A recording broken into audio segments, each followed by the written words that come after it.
What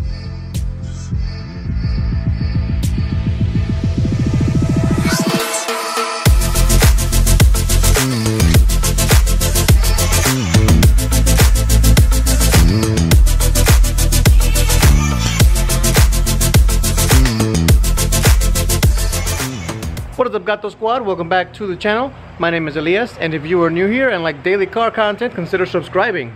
Now, first I have to apologize. I'm a little sick today, so might be a little slower. My voice is kind of in and out, so I apologize in advance if I sound like crap.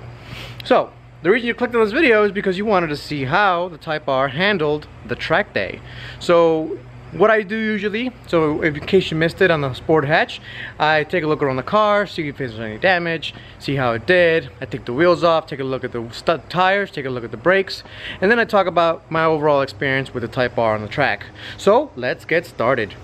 So starting off on the back, since it's the least dirty portion of the car, we can still see that the car is very, very dirty. Look at this. A lot of dirt on it. And that's just the nature of track days. It's gonna get your car dirty. I'm gonna take it to get it detailed. Once we get to the front, you'll understand why. I'll need a professional detail to go over the car. Now, looking at these tires back here, we see that yes, there's a little bit of burning on them, but not bad at all. Take a look at that. A little melting there. All right. Now we get to the front. Now, from back here, it doesn't look too bad. You see a little mark right there, so we'll get close up to that. But the closer and closer we get, the uglier it's gonna be. So let's go take a look.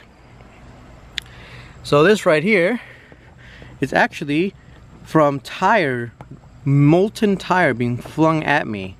This basically all happened from when I was chasing the Ford Focus RS. I was right up, basically under it. So what happens is you get a molten tire flung back at the car. So you get some there, you get some there, you get some there. That's just dirt from bugs, things like that. Get a few splatters there. Take a look at that splatter there, there. Pretty much everywhere, as you can see. Now, luckily it's just tire, so it's just basically marked on there. It does take a little bit of work and care to take that off the car. It's pretty tedious, so I'm not gonna do it myself. I'm gonna bring it to a detailer pretty soon just to get that taken care of. So let me take a look at the outside and saw that it's pretty much very, very dirty and needs a nice detailing job. Let's go ahead and take the wheels off and take a close look at the brakes, the brake pads, the rotors, everything of the brake hardware, and I'll take a close look at the tires as well. Alright, so before I put it up in the air, I do want to point out that this is the first time I'm actually using my jack on the Type R to put it up in the air to check something. So this is probably my first of many hundreds, if not thousands of times I'm going to be bringing the car up in the air to either change something, repair something, or fix something, or replace something. So let's savor the moment for what it is. I'm popping that cherry. Let's go.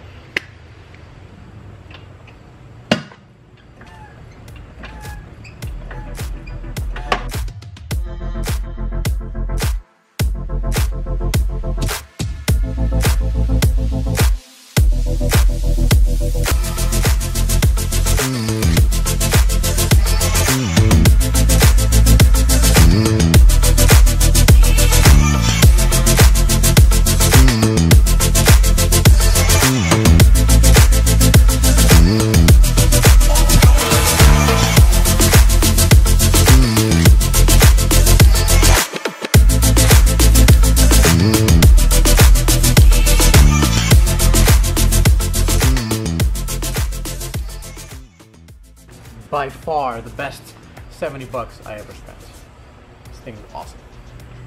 Let's inspect the brakes. So brakes look actually surprisingly good. There's only a little bit of pad deposit right there. I can take that off by bedding the brakes. That's not bad. All the little holes seem to be plugged up. You guys see that? I wonder if I can poke them in and see if I can free those holes. That's just brake pad shearing off into the brake rotor. That's kind of cool. Taking a look at the brake rotor itself. Now this is the front. Look how much pad there is left still. That's surprising. To be honest though, I was going very easy on the brakes. I was braking very, very early. Basically what I'm saying is I need to trust these brakes a lot more than I have been trusting them. And I will. You know, it's a learning process, it's a learning curve. I'll be getting better and better as we go along. So that's the front brake pad and brake rotor doing very well. Taking a look at the rears, now we do see a sizable difference, but that's normal. Front brakes are going to be a lot larger than the rear brakes since the front does most of the braking anyway. But again, we see not very much scoring, to be honest with you. It's pretty good. Not much in terms of deposits. Everything looks okay. And taking a look at the brake pad itself, it's a little bit, it's worn, but I can probably last another, if I don't track it, probably last another 10 to 15,000 miles on this pad, I think. I will be changing them way before that. I'll probably be changing them within a month. But I'm glad I have time to actually, you know, go out and find a good set of pads to replace these. I may replace them with OEM ones, to be honest with you. The Honda ones did very well the track. So those are the brakes, and yeah, it did very well. Nothing to complain about. So taking a look at the rear tire, you can definitely tell they were melting. Look at that. Little chunks of it were peeling off. And you see that?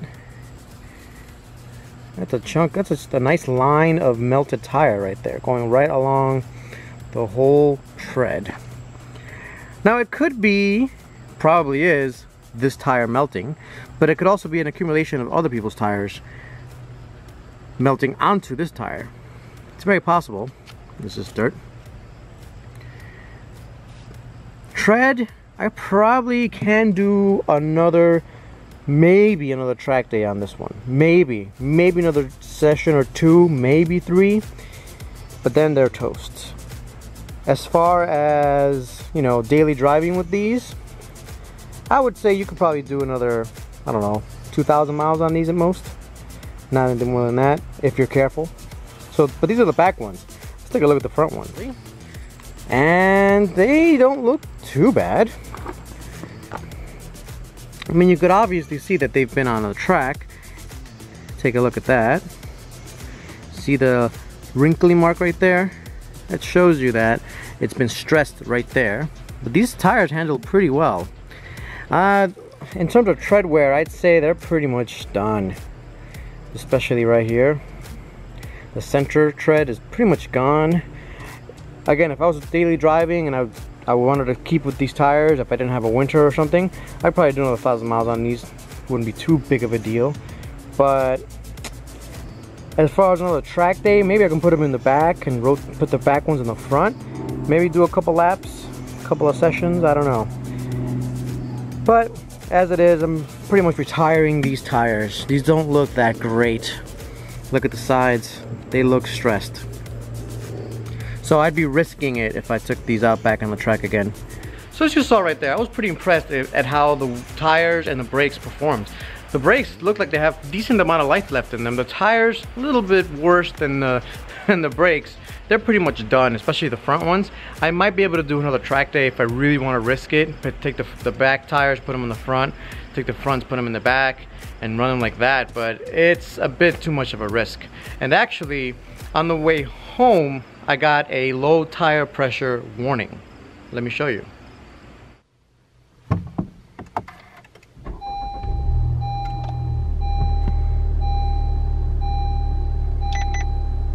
There's the warning, guys. Tire pressure low.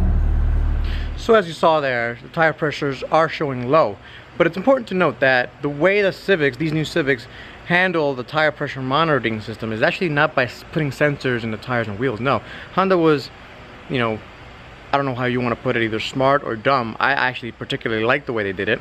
They do it by measuring the wheel speed of each individual wheel and tire, and if there's one tire spinning differently than the others, it'll flag it as a flat tire. Very smart, I think, of Honda. Now, it won't catch every flat tire situation, you still have to be more careful, but at least when you change wheels and tires, you're not going to have a big pain in getting new TPMS sensors. They can be very costly and pretty annoying. Actually, in the Beamer back there, they have sensors in the wheels, and that's actually very annoying to deal with. So I actually prefer the way Honda's doing it, so I'm very glad about that. Now, to finish up here, I think the car did wonderfully. The Type R is an awesome car to take out on the track, on the back roads. It really does belong on the track. I mean, it's one of the best cars I've ever driven on the track, or pretty much anywhere on the back roads. It's so much fun. As you can see, the tires did admirably well. They stuck to it, and if I really want to risk it, I can take them back on the track. I'm probably not going to do that, but you know, they survived 2 track days, 6 total sessions, which equals about 2 hours of total track time. That's a lot. So I think it did really well. The brakes are still good, they're still kicking. I'm not gonna need to upgrade them or change them anytime soon. So that's really good right there. The rotors are good, the brakes feel good, everything feels good about the car. So the only thing I'm gonna change is the wheels and tires. I'll do that right after I finish talking now. So another thing I wanted to mention was that I did log data at the track day for all 3 sessions, and all 3 sessions showed me one thing: the car does get really hot, and everyone knows that. It's a turbocharged 2-liter engine that's putting out 306 horsepower.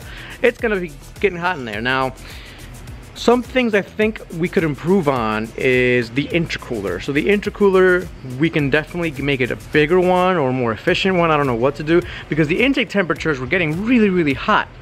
And that's because, and you take a look at the engine bay here, the charge pipe, the actual intake pipe, goes right over where the turbo is, and the turbo is the hottest part of a turbocharged engine. So that whole area right there gets really, really, really intensely hot. So I think something should be done about getting that air charge cooled down even more than it is now. I'm not sure exactly what to do. You know, I have some ideas, you know, maybe, like I said, bigger intercooler, different way to get the intake air back into the engine. I don't know, but there should be a way to fix that. The other thing is that it gulps down gasoline like crazy. So in case you guys missed it, after 2 sessions, you really do need to fill up the car. So I had a 5-gallon jug of gasoline and put it all in, did my 3rd session, and on the way home, it was reading more than a quarter tank of gas, and within a mile out of the track, same as the previous time, it got basically down to 0, empty. So I had to go stop at the gas station. If I didn't have those 5 gallons of gas, I would have ran out of gas on the track in my 3rd session. That's how much gas this turbocharged engine uses when you're full throttle. Now, one caveat to that, obviously, is if you're not on the track, it gets you pretty decent gas mileage, 27-30 miles to the gallon, depending on how you drive. Now, I know a lot of you guys have been asking for what kind of wheels and tires I'm going to be getting even before I got the Type R. As soon as I started talking about the Type R, you guys were asking me what kind of wheels and tires I'm going to be getting for all seasons for the winter, because we all know you cannot use the stock factory tires during the winter. They will get damaged according to the manual. You cannot use it under 40 degrees. So that's something you need to keep in mind if you own one, and you need to get yourself a nice set of all seasons or even winter tires. So for our purposes here for the FlyinGato channel, I'm going to be getting 2 sets of wheels. I'm going to be getting the all season, and I'm going to be getting my winter wheels. So you gotta keep in mind here, first of all, budget. So I'm going to be buying 2 sets of wheels. So I obviously couldn't go crazy with wheels. You can go up to $3,000 or $4,000 for a set of just wheels, and then you gotta add tires on top of that. You gotta be kidding me. That's way too much money for wheels and tires. Nothing wrong with that at all. Of course, if you have the money, flaunt it, for sure. I don't. So what I did was I went for an economical but good looking option for my all seasons.